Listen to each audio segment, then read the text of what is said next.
خبردار، شاہوں سے حسد کرنا چھوڑ دے، ورنہ تو دنیا میں شیطان ہو جائے گا، کیونکہ وہ اگر زہر کھا لے تو شہد بن جائے گا۔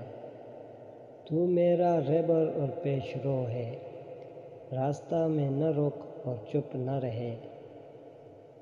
جب تو پیغمبر نہیں ہے تو راستہ طے کر، تاکہ کسی دن کنویں سے نکل کر رتبہ تک پہنچ جائے۔ تو رعیت بن جا جب کہ تو بادشاہ نہیں ہے، اور گہرائی میں کشتی نہ چلا کیونکہ تو ملاح نہیں ہے۔ جب کہ تو ماہر نہیں ہے تنہا دکان نہ کر، تابع ہو جا تاکہ تو خمیر بن جائے۔ جب تجھے آزاد رہنا نہیں آتا تو غلام بن جا، خبردار اطلس نہ بن۔ جب تو اللہ کی زبان نہ بن سکا تو کان بن جا۔ تو اگر کوئی اشکال کرے تو پوچھنے کے طریقہ پر کر، شہنشاہوں سے مسکین کی طرح بات کر۔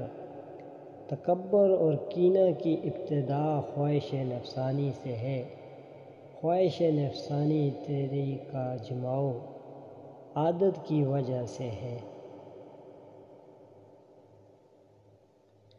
پہاڑ اگر سانپوں سے بھرا ہو تو پرواہ نہ کر، کیونکہ اس میں تریاک زہر ہوتا ہے۔ نفسانی خواہشات ایک خطرناک سانپ ہے، اس کو ابتدا میں ہی مار ڈال، ورنہ تیرا یہ سانپ اژدہا بن جائے گا۔ ہر بندہ اپنے سانپ یعنی خواہشات نفسانی کو چمٹی سمجھتا ہے۔ تو اپنے بارے میں کسی صاحب دل سے معلومات حاصل کر لے۔ جب تک تانبا سونا نہیں بن جاتا ہے، وہ یہی سمجھتا ہے کہ میں تانبا ہوں۔ جب تک دل شاہ نہ بن جائے، وہ نہیں جانتا کہ میں مفلس ہوں۔ تو تانبے کی طرح اکسیر کی خدمت کر، اے دل، اپنے دلدار کی سختیاں برداشت کر، تاکہ تو ایک جوان مرد بن جائے۔